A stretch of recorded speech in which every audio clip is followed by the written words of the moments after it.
The Checkpoints is presented by pharmaceutical company GM Pharma. Mr. Smets, thank you for being with us and taking our questions. Today we will be talking about the money laundering and its regulation in Georgia, and also the international sanctions and how Georgia is dealing with this quite complex regime. So let us start with the money laundering first, and what are some of the main challenges for Georgia in complying with international standards that you see currently? Okay. Good afternoon, Elene. So it's really a pleasure to be with you.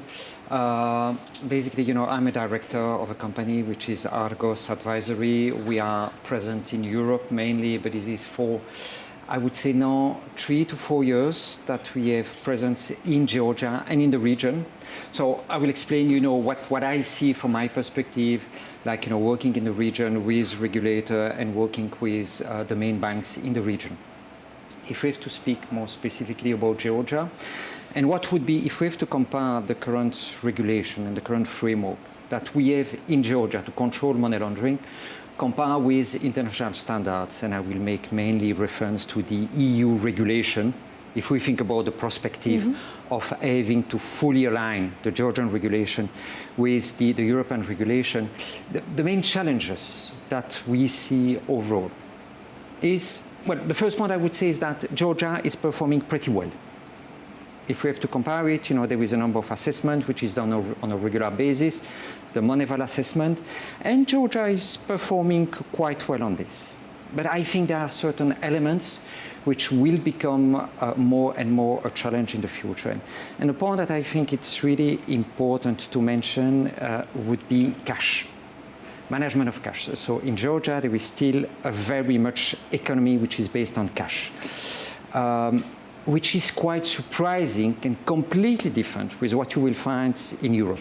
In Europe, there is a lot of regulation.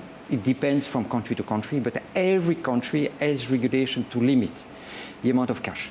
So the limits that you could have in Europe could vary a lot. In some countries, it's not possible to manage more than 1,000 euro in cash.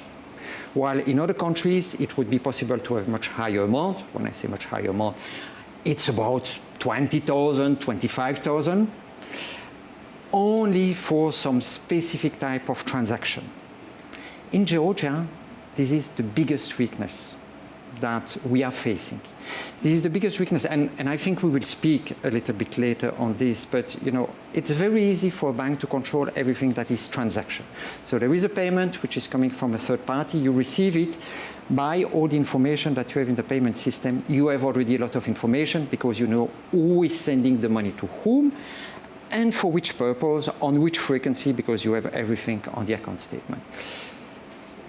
If you do a payment, which is a payment of 5,000, you receive a payment of 5,000 from Turkey, the bank will ask you, why do you have that transaction, what type of information you have about it, etc., in order to really be able to substantiate the reason of the payment.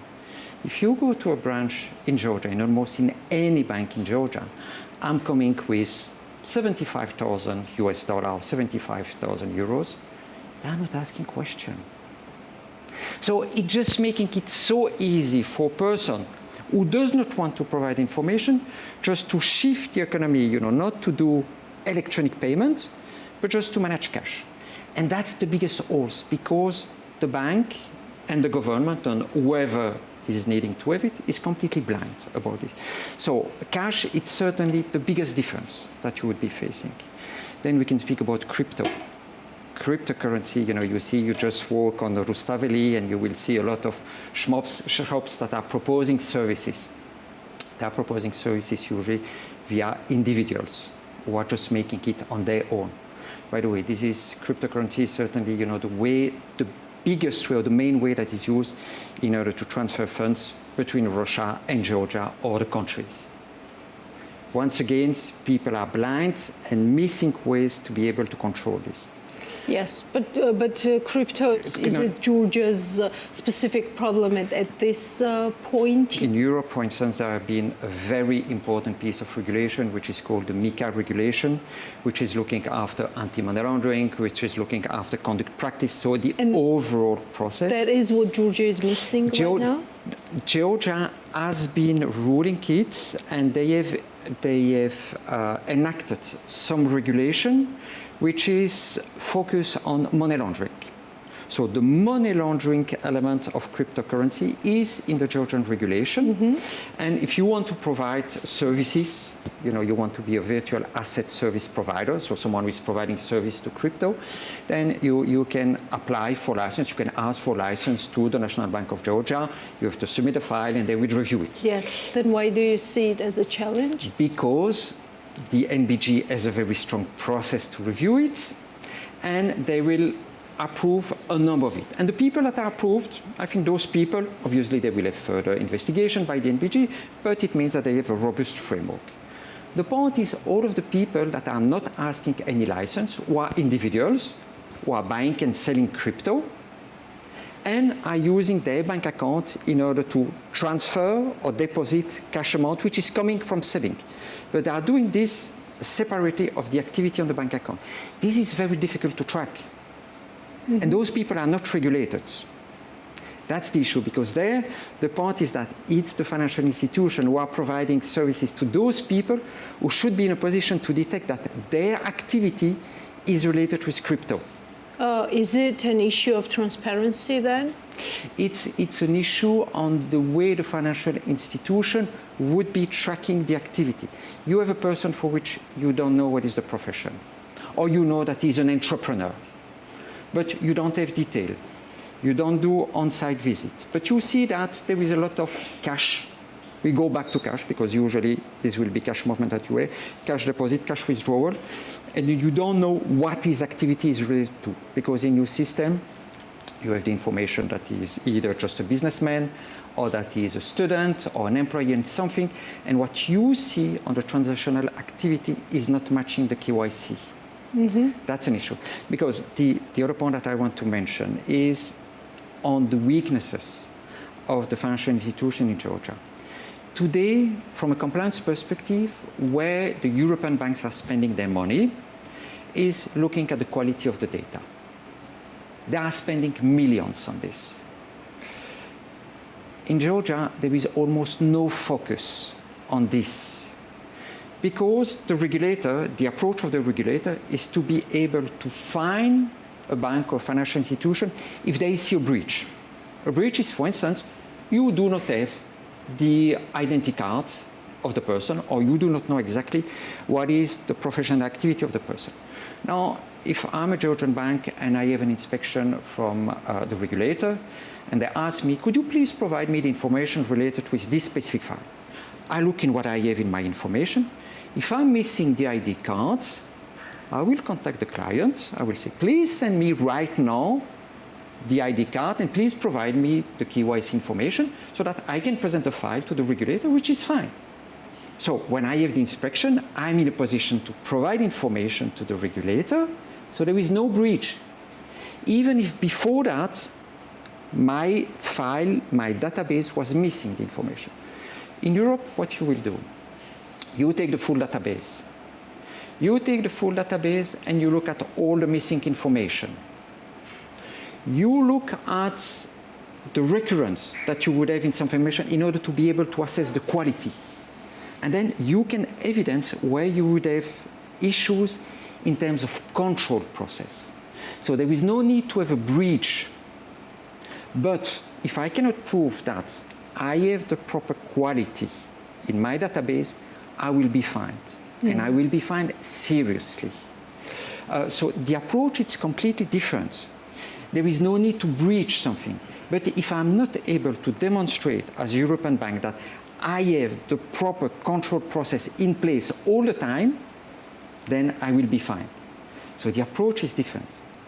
Mr. Smets, how compatible are current changes to the tax code, the so-called offshore law, to the international requirements and to the to the challenges that you just mentioned in regards to the money laundering and how it is regulated in Georgia, and what we can say from the business, from the investor perspective. Does it add or does it alleviate the uncertainties that that you have to operate in this complex Okay, so situation? if we speak about the offshore tax law, basically this would be a way for the country to try to attract foreign investment.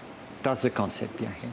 So now you know, of course, that when you try to attract foreign investment, you will have some good source of funds that will be used in a country, and you could have less good source of funds. You know, before working and having a focus in this region, I have worked quite a lot of time in Malta, and in Malta they had a very, absolutely not the same concept of law, but they had a specific tax regime which basically was done specifically to be able to develop Maltese companies owned by foreign investors, and this was basically a way to attract foreign investment into the country. I have to say that after that concept that has been in place for something like 15 years, this has been dragging a lot of negative reputation on Malta, which led the country to be at one point in time grey listed by the FATF. So this was the only European country which at one point in time was grey listed, and it was because they tried to attract foreign investment, and they've been able to do it, but in that foreign investment there were some good investment and there were really less good investment, which has been completely tarnishing the reputation. So the concept here, when you have that type of law in Georgia, is that if you want to attract investment, you need to be sure that you put in place the control mechanism to ensure that you will understand exactly which funds will be brought in the country. So how much I'm sure that I know exactly who owns the funds, how the funds have been generated, what is the tax status of this, what is the money laundering element on it, do I have any type of sanction risk, sanction exposure on those elements? And it's all of that control mechanism that so far... Everything that is against the offshore concept itself, right? If we look at it that way. Yes, of course, you know, that's the concept. But, you know, willing to attract funds, yeah, of course. It's a normal concept. But the key point is really to be sure that there is the control mechanism. If not, you take a huge risk with your reputation. Yes, you mentioned FAT, right? If I'm right, and the gray zone. What does that mean for the countries? And do you see that perspective for Georgia? FATF, this is type of international guidelines which every country try to incorporate. And this is really, you know, the standards. That's the baseline. Now, obviously, every country is assessed regularly by some subcommittee of the FATF, which, in our case, in Georgia, it's Moneyval. So Moneyval has they've been doing an assessment, and then we will see the outcome of this. But the element, so they look at different elements. They could be looking at the banking sector, they could be looking at the regulator, they could be looking at the political environment. They will look at the justice, the enforcement of the different elements. So it's really an holistic approach that they take, and then they will come with a number of recommendations. It could lead, if they see important weaknesses, this could lead to being what is called grey listed. If you are grey listed, I can tell you this is becoming a nightmare for any type of financial institution in the country.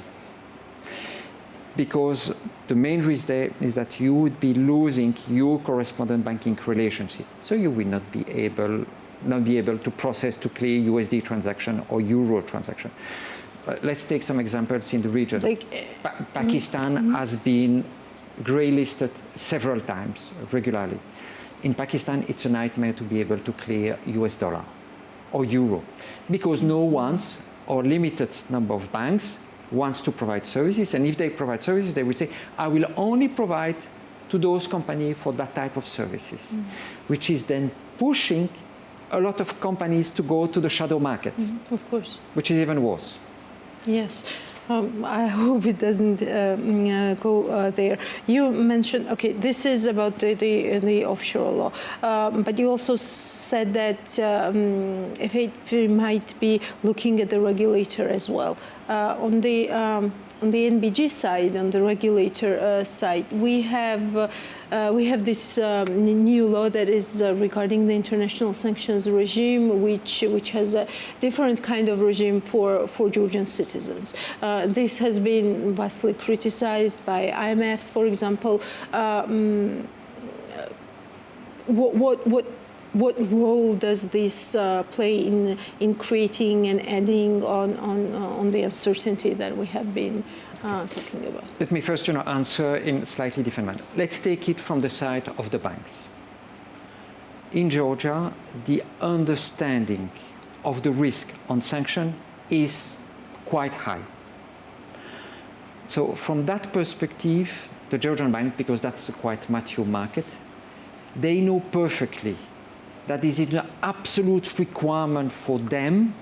This is a sine qua non, a condition to be in compliance. And the structural banks are listed on London Stock Exchange, which is also a factor. In addition. So they know perfectly that they have to comply with sanctions regulation, because the risk for them is absolutely huge. If you look at some fines that have been provided to banks, the BNPP has been fined in 2015 of around 6.7 billion US dollar. UniCredit has been fined for 2.3 billion US dollar. So this is absolutely massive. By the way, absolutely not comparable with fines that could be issued by local regulator. So if a Georgian bank has to do the risk management, all of them know that this is absolutely essential. And outside of speaking about the fine, they know that there is the risk of losing the ability to clear US dollar.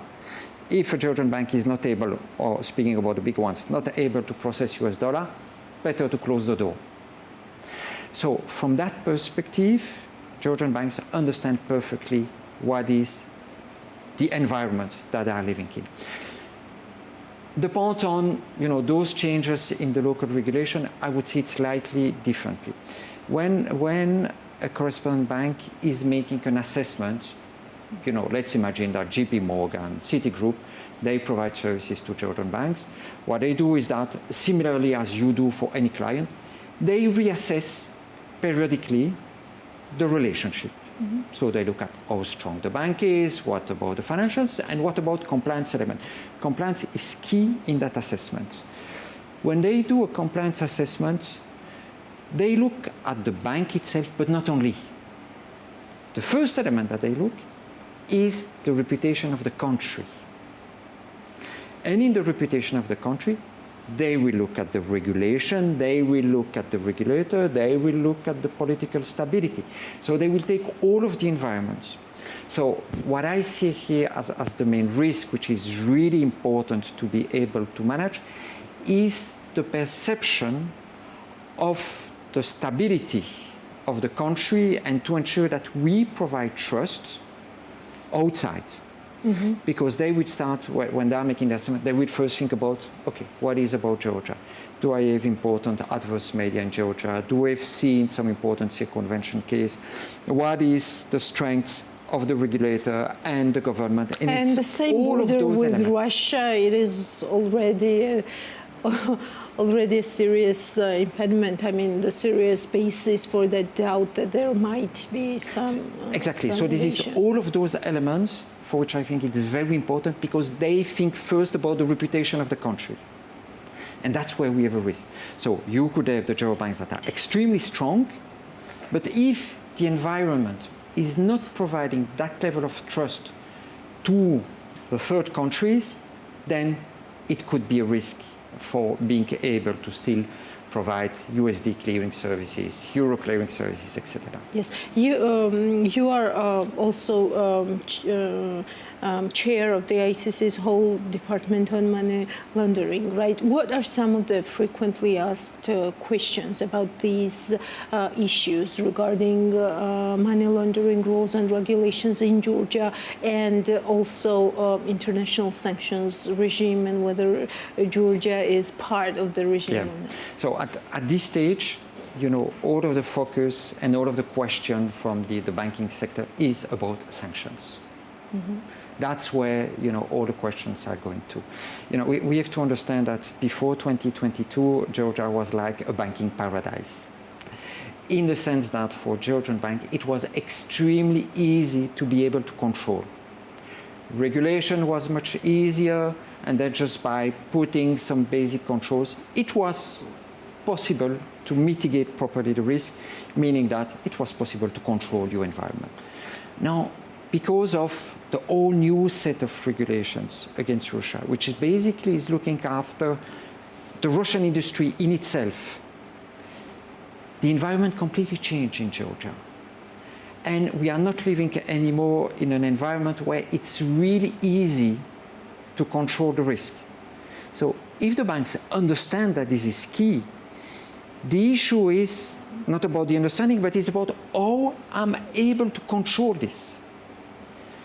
Even with the best banks, can we be sure that there is no circumvention case? Of course not. Because, as I mentioned, we have data quality issue, because we have to reinvent all the control process, because this is completely a new way of doing it, and we even don't know, because of the level of complexity of the regulation, we don't know what is really in focus and what is not in focus.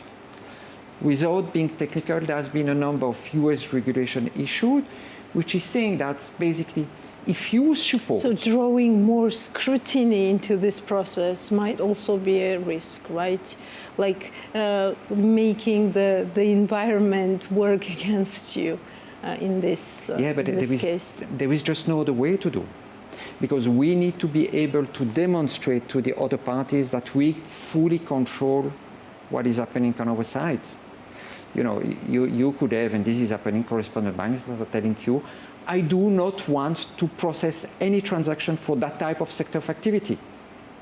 No transaction related with cars, no transaction related with cement, no transaction related with people who have a residence in Russia. You need to be sure that you are able to control this. Mm-hmm. So this is about your data quality, this is about your control mechanism. Okay? And that's where all of the risk is. And now really the focus of some of the sanctions regulation is to say we should not be providing any support to the manufacturing industry in Russia. What does it mean?